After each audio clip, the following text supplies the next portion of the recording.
Conversaciones sin reposera junto a Pablo Rodríguez o Pablo Don Techay. ¿Cómo le va? ¿Cómo anda usted, Bien. amigo? Si tenés que presentarte ante el público, ¿cómo te definís? Como una persona de baja estatura, de cierta edad ya entrada en la longevidad, tratando de ser una buena persona. Músico, guitarrista, ¿desde qué edad? De haber arrancado a estudiar, a interesarme por la música de muy pibe, muy pibe, o sea, abuela profesora de piano, yo 3, 4 años, ella dando clases, yo ahí con ella sentado, mirando cómo daba clases. Después, cuando ella se iba, yo agarraba el piano y trataba de imitar más o menos lo que escuchaba. Y a partir de los 7 años, ahí ya empecé a estudiar teoría, solfeo, piano con la profesora del barrio, que no era mi abuela, porque mi abuela no me quería dar clases.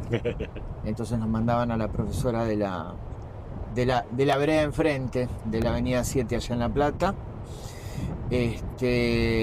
Y ahí arrancó, digamos, de alguna manera lo que fue, no el interés, porque siendo tan pendejo no tenés interés, lo que te llama es la curiosidad y el hecho de que te digan que tenés oído. Ajá. Que uno, viste, no sabía con qué interpretar. Sí, tengo 2, viste.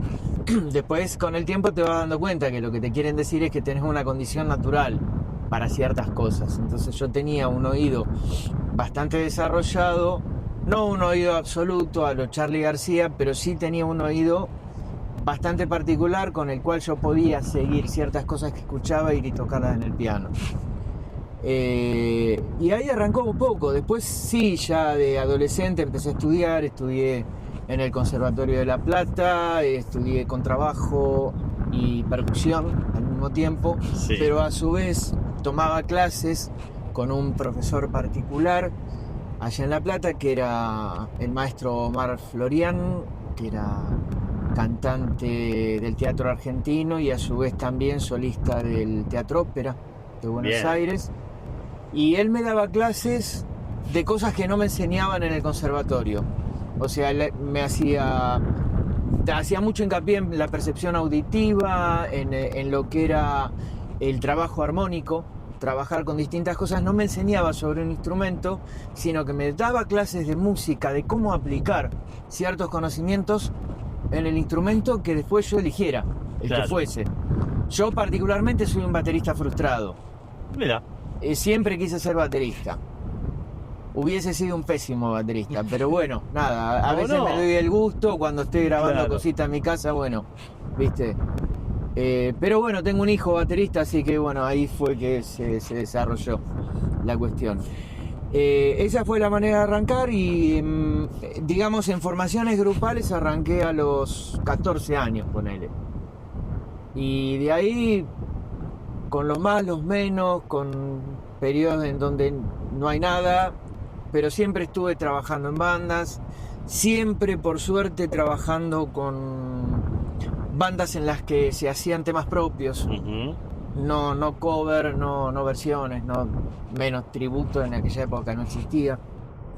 no había quien tributar. No Perdón, había, tenés que hacer el chiste. es No, que perdón. no había. Pará, escuchame. Yo miraba para atrás y digo, Estamos hablando ¿está vivo? de ¿Por qué no voy a- década de 70. 70, sí, 70. Estábamos en La Plata. En La Plata. ¿Y qué se escuchaba en tu casa?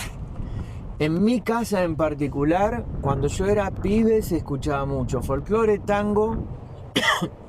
O sea, hacete a la idea del combinado Claro. mueble con la radio y el tocadisco, o sea, la radio valvular, con onda corta, onda larga, que escuchabas radio internacionales, y era eso lo que se escuchaba, discos de pasta de 78,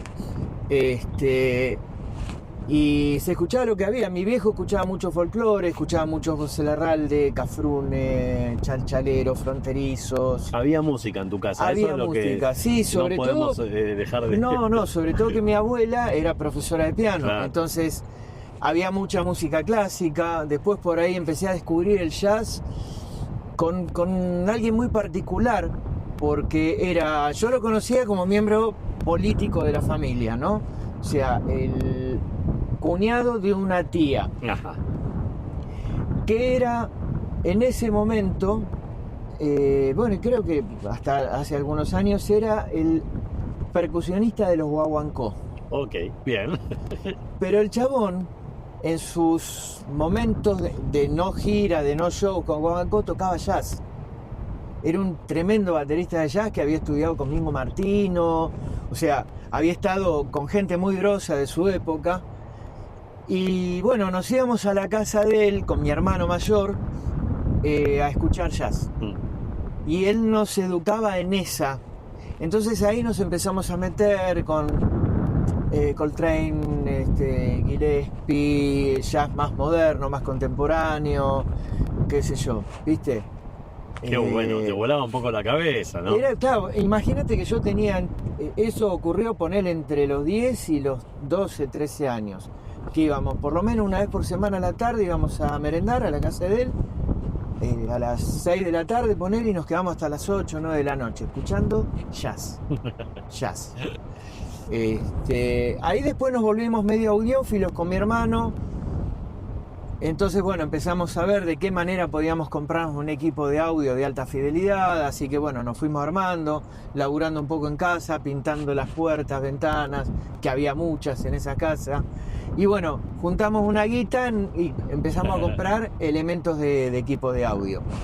Y entonces empezamos también a comprar nuestros discos. Empezamos a hacer amistad con otra gente, ya mi hermano más adolescente que yo ponele entre los 12 y los 13 años, mi hermano ya con 15, 16. Entonces empezó a entrar el rock, ¿viste? Y ahí es donde terminé a volver loco, sobre todo en una época como la que estábamos hablando, Claro. ¿no? En donde el rock era castigado por ser rock, nada más, y los rockeros éramos castigados nada más que por llevar el pelo largo y oler a pachuli. Entonces, bueno, en esa época, meterte en esa circunstancia, cuando vos ya de por sí tenés un espíritu medio rebelde, te hace ponerte cada vez un poco más rebelde, ¿viste? Y empezás a entender de a poco, inconscientemente por partes, ciertas cuestiones de lo que después se llamó o lo que se da a entender como contracultura. ¿Entendés? Cosas que van en contra de lo establecido, cosas que no son lo establecido y que por momentos van en contra, van muy en contra. Y ese soy yo. Hoy con casi 63 pirulos sigo siendo un rebelde. Rebelde, ponete así, porque así la cámara, ahí está. Vos Está. Lo que pasa es que a mí me gusta mi escuchame perfil. una cosa, el rebelde, Sí. desde aquel niño, Sí. principios de adolescencia, Sí. ¿lo mantuviste siempre a través de tu historia? ¿Viste cuando...? Viste que llegan etapas que uno dice, Sí, bueno, la sí, maduración. obviamente. Uno pero- madura, me casé joven, tuve hijos siendo joven, y vos querés de alguna manera encajar en algún lado, ¿viste? Vos tratás de meterte en los moldes del permodo social del Sí. momento. Y yo me di cuenta que no encajaba en ninguno, o sea, no encajaba ni políticamente, ni socialmente, ni cultural, religiosamente, no encajaba en nada de lo que mi familia ofrecía como soporte, digamos, ¿viste? Y lo que tenía más a mano era el rock. El rock. Entonces yo quería ser eso. Y traté, o sea, de hecho estudié abogacía cuando terminé la secundaria. Me faltaron nada más que 6 años para terminar la carrera. Tú dijiste, Pero bueno, claro, ahí estaba. No, me di cuenta que no era para mí, o sea que... te diste cuenta rápido. Sí, muy rápido. Pero por suerte me di cuenta. Si no, hoy sería un gordo falopero abogado con mucha plata tal vez, pero es una porquería de persona. Que es justamente lo que estoy tratando de no ser, ¿viste? Y bueno, esa es la cuestión. Y la primera banda de rock que llega a tu vida, que escuchás y decís, wow, yo quiero esto, ¿cuál fue? Y lo primero que escuché de rock, o sea, digamos, en disco de rock fue Deep Purple, Made in Japan. en la que se escucha un disparo en el medio de, Claro, exacto. de un sí. tema. Sí, exacto. Sí, es- ¿Mito o realidad?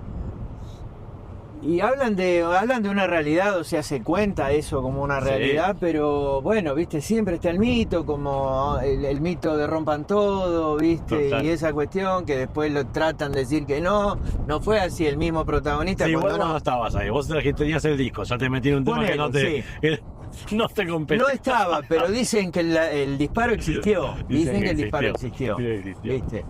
Bueno, así que ahí te diste cuenta, yo quiero esto, dijiste, yo quiero ir al rock. Sí, justamente. Entonces, bueno, después empecé a traer otras cosas, qué sé yo. No me formé tanto en lo que era el rock tradicional, el rock and roll, el blues y todo eso, sino que se me dispararon las cosas hacia otro lado, hacia lo sinfónico, el jazz rock. O sea, empecé a escuchar mucho Aldi Meola, Returns of Forever, todo ese tipo de palos. Iba a ver bandas, de hecho, la primer banda, el primer recital en mi vida que fui a ver fue La Máquina de Hacer Pájaros presentando películas. A las 2 semanas de eso fue a La Plata Spinetta presentando 18 Minutos del Sol. Entonces, bueno, vos te vas identificando con ciertas cosas porque sos pendejo además. O sea, yo tenía 13 años en ese momento, ¿viste? Y un pendejo con ganas de, porque capaz que ibas a Sí, sonreír y te sí, pasaban además. desapercibidos, pero Sí, vos capaz que bueno. hoy lo traes acá y decís, ¿quién no hubiese querido estar ahí? Y No, nosotros que...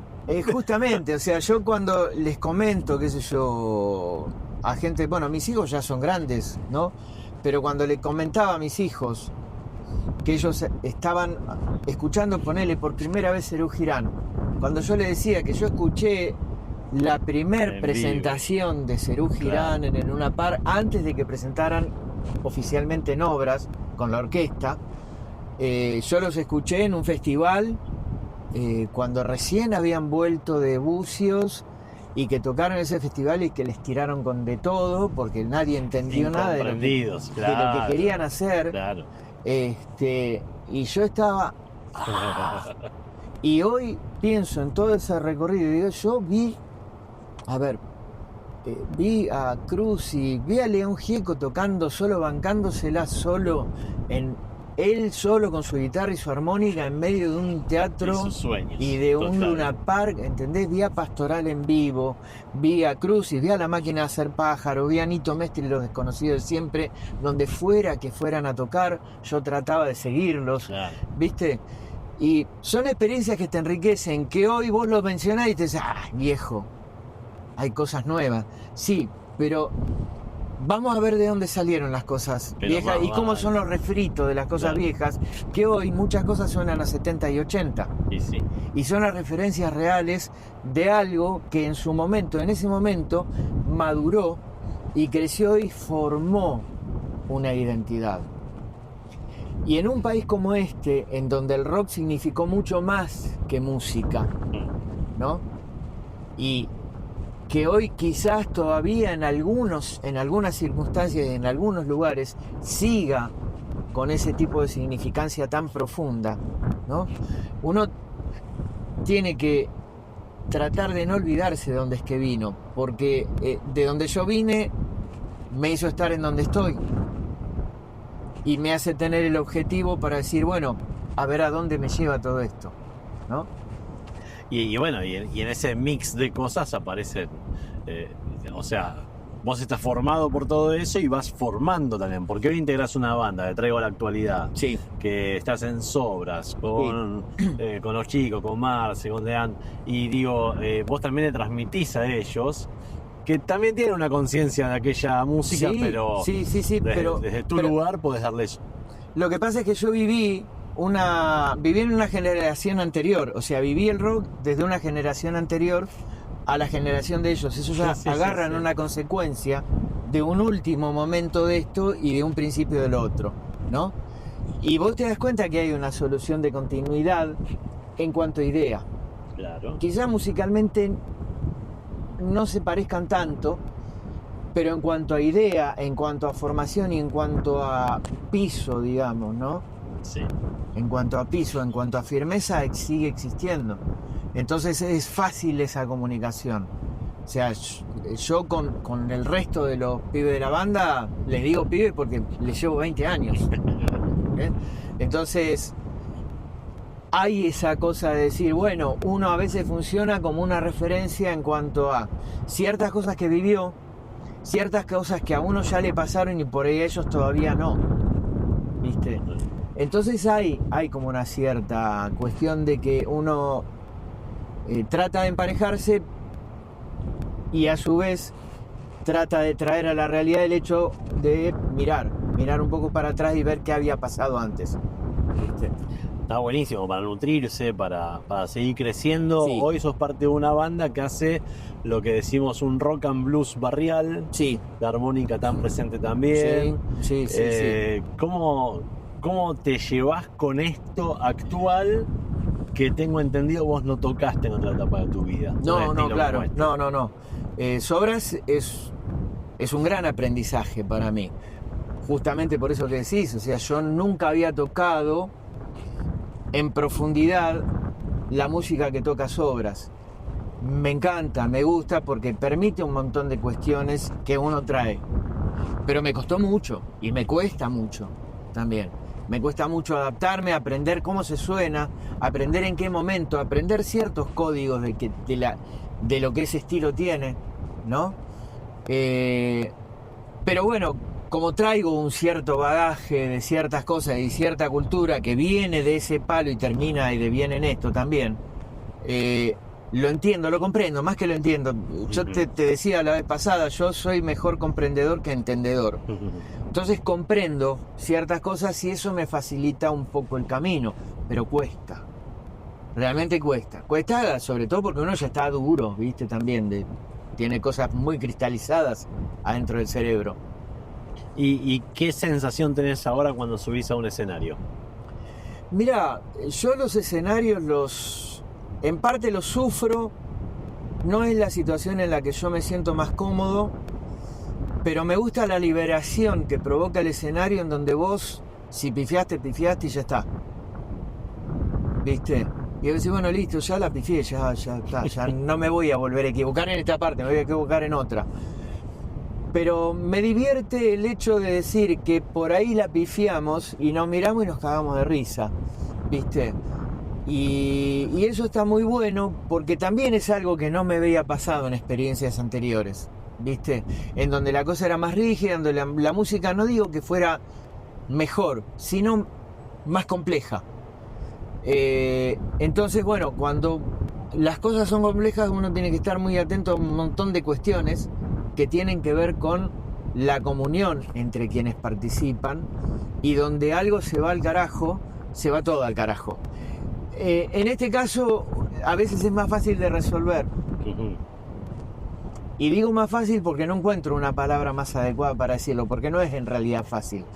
Porque la música de Sobras parece simple.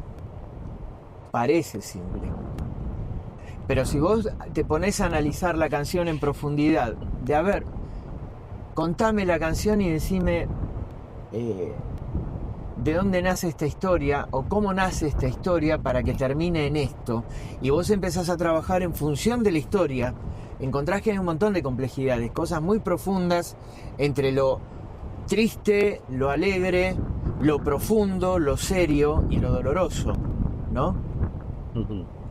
Y tener que trabajar argumentalmente en música con todos esos elementos se vuelve complejo. A veces es más complejo componer una canción simple que componer un tema de 11 minutos en 7x8. ¿Viste?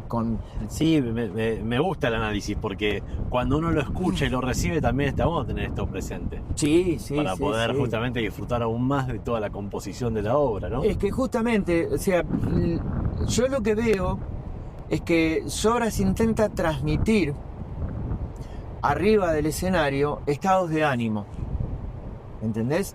En virtud de las historias que está contando y en virtud de que son historias que pasaron. Claro. ¿Entendés? También.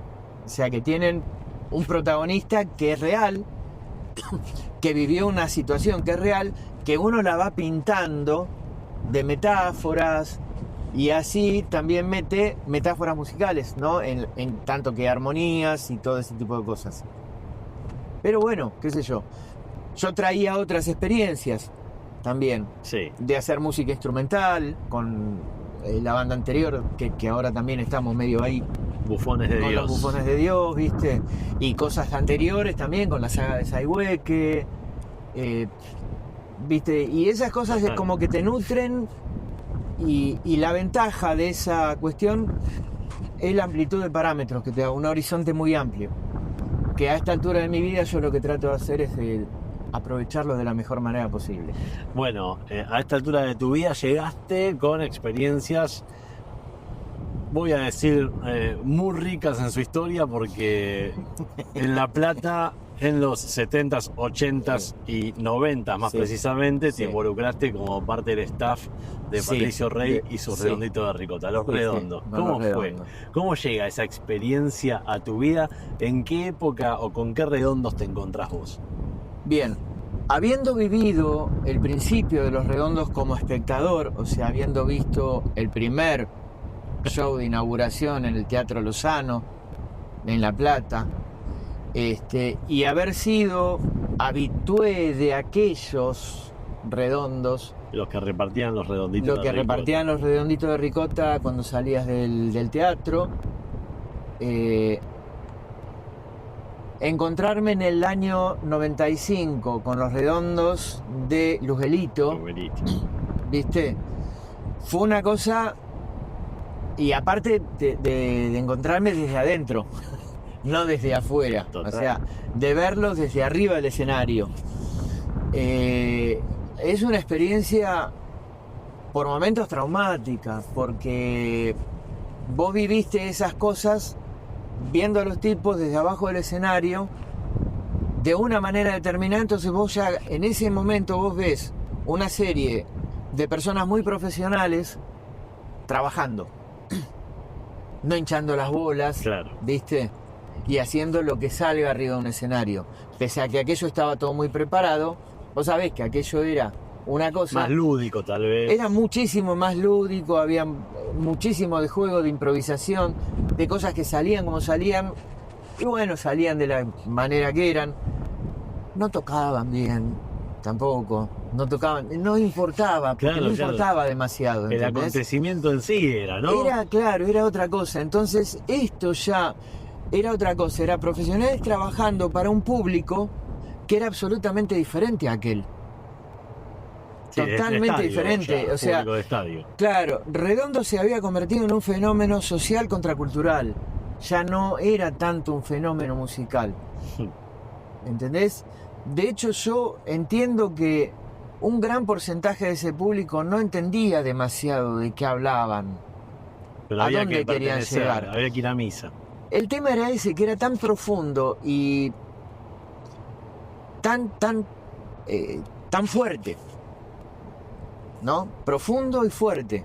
Era las dos cosas a la vez, era tan intenso que te gustara o no te gustara, lo entendieras o no. Había algo que te llegaba acá adentro y por días vos estabas obnubilado. La energía. Tremendo, tremendo, ¿Qué rol, tremendo. qué rol cumplías vos? En principio yo estaba como asistente de escenario, asistente técnico. Después en los últimos shows ya, en lo que fue hasta el final, o sea, hasta que se disolvió la banda, Sí. pasé a lo que era el staff de producción. Entonces trabajaba como runner de producción o haciendo cosas en producción, controles de operativos, estar ahí en ese tipo de... entre medio de las balas de goma, ponerle cuando había algún cachengue, tratando de... Qué energía, ¿no? Era un mar de gente Era un mar de gente constante ese. que era muy aprovechado por un montón de cuestiones que no tenían absolutamente nada que ver con el evento, ¿no? De un lado o de otro había gente que trabajaba para gente que no tenía nada que ver y que buscaba otras cosas. Sí. Creo que se entiende. Sí, sí, totalmente. No es algo de lo que... Sí, se sí, tenga para que los ver medios era vender una guerra. Era vender una guerra, de hecho vendían guerras que habían pasado en otro lado, ¿entendés? Mientras te mostraban imágenes de otro lugar, de otro acontecimiento, te decían disturbio en el recital de Los Redondos. Y no estaba pasando nada. No estaba pasando lo que estaba pasando ahí. Claro. ¿Entendés? Y eso yo lo vi de primera plana, o sea, lo vi porque era parte de esto y no estaba ahí. Qué locura, ¿no? Tremendo, era... o sea, hay medios mainstream que se han manejado con un interés muy espurio en todo esto. Convengamos, esto es un negocio. Y Claro. un negocio con tantas aristas que cada quien quiere su parte, ¿no? Una vuelta me contaste que, y esto yo lo quiero reflotar porque en Mar del Plata fue tal la cantidad de gente en el inicio de un show de Los Oh, Redondos. sí, eso creo que fue, no sé si fue en la cancha de básquet, en el Lemder, sí, en el polideportivo, que estaba el escenario armado, había bocha de gente, pero era tal la intensidad de esa gente que cuando salió la banda, la gente se tiró contra el vallado y Ujú. corrió el escenario 15 centímetros para atrás, por lo menos. Es impensado que pueda ocurrir, ¿viste? Pero a ver, ¿Cómo? estamos hablando de una estructura que nada más el techo, como te contaba la vez pasada, nada más el techo pesa 15 toneladas. Claro. O sea, no es solamente un montón de gente empujando, es la intensidad de la fuerza de esa gente tratando de estar ahí, ¿viste? Porque no hay muchas maneras de explicarlo. ¿Qué haces empujando? No, de hecho hasta fue ¿Viste? un problema, no la barría o para el indio, ya solista. Sí, bueno, claro. Entonces, para el indio, para la gente que estaba ahí, ¿no? Sí, por Avalanchas. supuesto, fue terrible eso. Qué locura. Sí, Pero bueno. el fenómeno lograba un movimiento de estas características. Es Se vuela la energía, cabeza. es energía moviéndose, es tremendo. Por eso te digo, no es algo que uno lo puede contar como anécdota específicamente, sin calificarlo de ninguna manera. Decir, la gente tiró el escenario 15 centímetros para atrás. Ahora, lo que vos sentís arriba del escenario, cuando sentís esto, el empujón, y ves que todo hace así, ¿viste? Y vos decís, donde Que se corta esté todo una linga, funcionando, claro, claro. donde se corta una linga tenemos que tirarnos todos, No. ¿viste? Y es así la cuestión, vos tenés que estar atento a eso y a esto y a los músicos que no se desconcentren, que tienen que seguir tocando, que esté todo funcionando, ¿viste? Y es terrible, es complicado. Y vos que lo viviste desde adentro, en un proceso justo, ¿no? Porque agarraste Momo Sample, agarraste Claro, el el último Bondi, claro, que sí, ya era sí. más experimental a lo que Sí. hablábamos del rock y las Sí, tecnologías sí. aparecían en la vida del indio, Sí, sobre todo, sí, ¿no? sí. ¿Crees o te hubiese gustado que continuara ese camino como banda de Los Redondos? Porque el fan dice, no se separen, que se vuelvan a juntar, que Sí, sabemos que no va a hasta pasar. no hace mucho pero- tengo entendido que todavía seguían, solo el pido que se Pero vuelvan a vos, juntar. ¿crees que podría haber ocurrido? Para mí no era posible. O sea, si yo lo analizo desde el punto de vista musical, creo que ya en Lubelito fue el punto de quiebre, ¿no? Ujú. Lubelito para mí es el disco que resume en todos los aspectos lo mejor que pudieron dar Los Redondos, en cuanto a un disco excelentemente grabado, excelentemente mezclado, excelentemente masterizado y con una estética que cambió la idea de lo que fueron a lo que después Sí. siguieron siendo. A partir de ahí es como que yo percibo, y esto es una opinión muy personal, Total.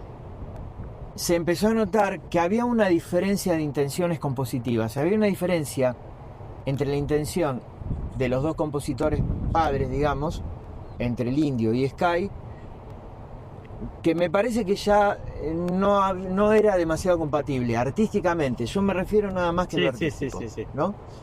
Entonces me parece que está bien que haya pasado lo que pasó, que cada quien siguiese su camino, ¿no? Artístico, con sus propias ideas, desarrollando lo que tenían ganas de hacer o lo que sentían que era para ellos en ese momento. Quizás lo feo fue el cómo ocurrió, Bueno, ¿no? claro. Pero quizás si hubiese ocurrido de otra manera, como ha pasado con otras bandas, ¿no? Que hacen sus caminos solistas y cada tanto se reúnen y tocan. Eso hubiera estado genial si hubiese pasado. No pasó. No Listo. pasó. Listo. Listo, y ya está. Ya está. Duele, ¿eh? Vuelvo, claro. Duele. Si les duele a ellos, imagínate a uno que lo... ¿no? Vuelvo a adelantar el tiempo. Pasó la saga de Sidewiki, Sí. volvemos a Bufones de Dios. ¿Qué Bufones de significó Dios. tocar con tus hijos, con tu hija y con tu hijo? Tenerlos ahí, ser Sí. ese trío, ¿no? Básicamente éramos un trío y después había quienes iban, venían, Ujú. ¿no? Y esa convivencia, ese tocar con la familia, con los Y hijos. es difícil porque vos, digamos, como persona mayor y como padre, tenés que tratar de no dañar, de cuidar, de proteger, pero a su vez de liberar, ¿viste? Entonces se vuelve una simbiosis complicada en donde cuando los hijos empiezan a crecer y empiezan a madurar y tienen también sus propias experiencias por otro lado, artísticas y personales, ¿no? Y familiares, y empiezan a traer esas cosas, se vuelve todo muy anudado. Entonces, ¿qué pasa?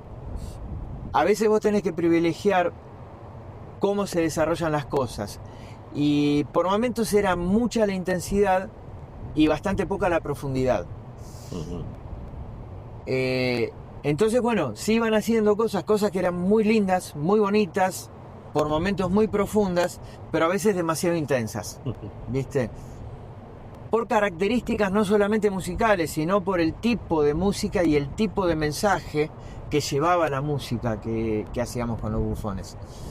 Entonces, bueno, llegó un momento en que se decidió parar, o sea, terminamos de hacer en el 2021 la gira que habíamos hecho por acá, por la costa, volvimos a La Plata, mi hijo tomó la decisión de cursar sus propios caminos, él Sí. estaba también en su propia situación con su familia, armando su familia, quería hacer otras cosas, estaba estudiando, además estaba desarrollándose como profesor de batería, como técnico de grabación, mezcla, mastering, como técnico de sonido. Claro. Estaba laburando en otras cosas, estaba con otras bandas, había estado de gira por distintos lugares. Y bueno, más allá de cualquier otra cuestión personal, la decisión es de él. Claro. Y a partir de ahí es como que, bueno, mi esposa y yo decidimos venirnos a vivir acá. O sea, radicarnos definitivamente acá. Y bueno, nada, eso quedó ahí, quedaron un montón de cosas pendientes que, bueno, ahora con Julia y alguna otra gente que pueda llegar a darnos una mano, estamos empezando a reflotarlo. En este momento, por ejemplo, Juanma Moreno está dándonos una mano, que también le está dando una mano a Sobra en este momento, que a veces Claro. tomó unos días de licencia. Así que bueno, este fin de semana estuvimos tocando con él Claro. ahí en La Cerveza, después el sábado en Gesell. Y bueno, estamos tratando de ver qué pasa. Está saliendo algo lindo, está saliendo algo interesante, diferente. Y vamos a ver si se seguirá llamando Los Bufones de Dios o se transformará en otra cosa. ¿Viste? Como te decía la vez pasada, que estuvimos charlando un poco, Los Bufones de Dios es como una especie de entidad con vida propia. Te llama cuando te necesita y cuando no te necesita más te da un boleo en el culo y bueno, te dice anda, Listo. hacé lo tuyo, nene. Bueno, en mi caso nene ya no, pero... Bueno. ¿Cuán importante es la presencia de tu esposa, tu compañera de vida en este querer ser quien sos? Porque Mirá, viste que al arte de comprenderlo, o al artista. Sí. Son 44 años ya. O sea, yo a esta altura de mi vida me considero inenjuiciable, ¿viste? Pero bancarse a una persona como yo, una persona con las idas y vueltas de cualquier artista, es complicado. O sea, si no fuese por ella, no estaríamos acá. Honestamente te digo. O sea, el sostén de su inteligencia y de su energía para mí es fundamental, siempre. Aún esté haciendo o no esté haciendo esto, yo no podría y no querría, que es más importante que el no poder. O sea, uno puede vivir sin, yo no quiero. Yo no quiero. No quiero vivir sin ella. No. No, para mí es... o sea, no es ni mi otra mitad, ni nada de eso. No. Es una simbiosis tal que no te digo que somos la misma persona, porque somos radicalmente muy diferentes, pero somos un complemento, uno para el otro, que para mí, en mi caso, yo lo respondo desde mi persona. Yo no quiero vivir sin eso, Claro.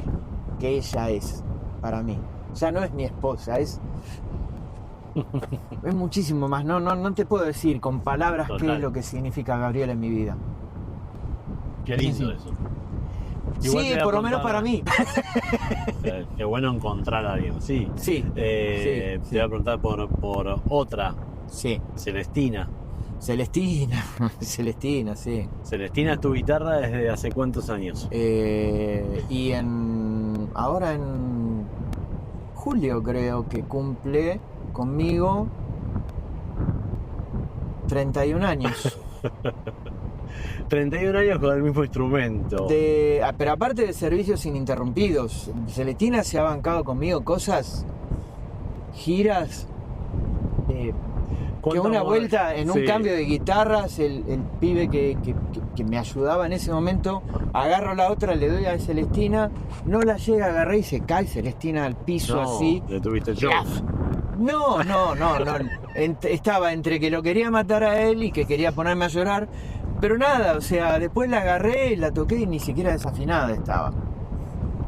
Igual... ¿Qué modelo es? Es una Stratocaster, una Fender Stratocaster, se puede decir la marca. Claro, Marca, para que sí. sepa la gente, porque no la voy a mostrar. Fender Stratocaster, tradicional. De ese año. Se puede amar a un instrumento, ¿no? Sí. Sí, porque vos te das cuenta que a su vez hay devolución. ¿Entendés? O sea, cuando yo me porto mal con alguno de mis instrumentos me hacen saber que me porté mal. Es tremendo, te juro que es así. Igual, la más vieja de todas conmigo, la más antigua es la Gata, la verde, que antes Ok. era negra, que es una Aria Pro 2, modelo de Cat, del año 85. Ujú. Yo la compré en diciembre del 85, o sea, que esa guitarra cumple 41 años 41. conmigo. Este año, Mucho en diciembre de este año. Muy bien. Y también con muy poca interrupción de servicio para hacerle achurías a la pobre Gata. ¿Entendés? Ahora sigue siendo una guitarra muy extremadamente eficiente porque tiene muchísima variedad sonora. Y es una guitarra a la que yo le tengo un respeto muy particular porque también se ha bancado conmigo cosas absolutamente irreverentes. Qué bien. qué Así bueno. que ella y Celestina son dos.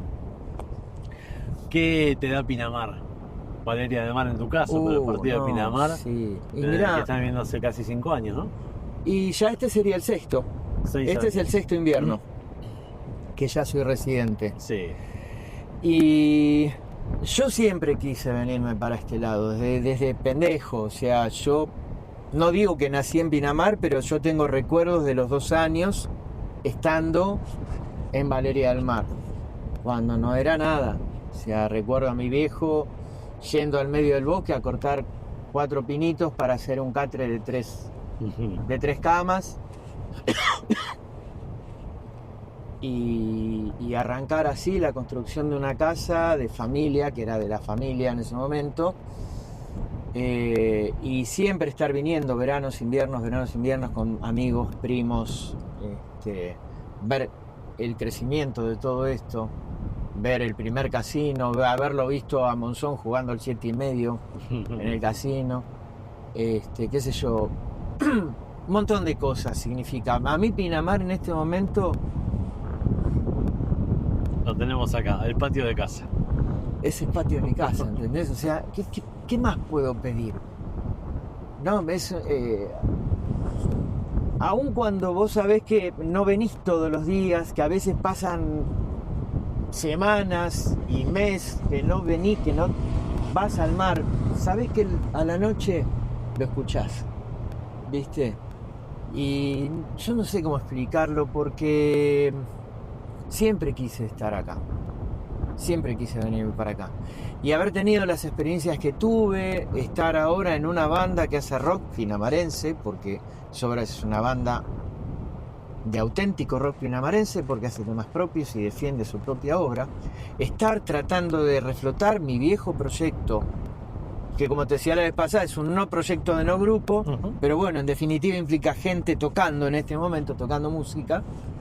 Y tratar de hacerlo acá con mi hija, ¿no? Y con mi yerno, de alguna manera también. ¿Qué más le puedo pedir yo? Estamos bien, ¿no? Estamos bien, estamos bien. El mundo va y viene. La política va y viene, los gobiernos van y vienen. Yo todavía sigo acá. Es un montón. Es un montón, Seba, es un montón. Realmente estoy tan agradecido. Pablito, gracias por estar acá. No, gracias a vos. En este nuevo capítulo para el canal de YouTube. Gracias. Y te escucharemos sobre los escenarios. Bueno, gracias.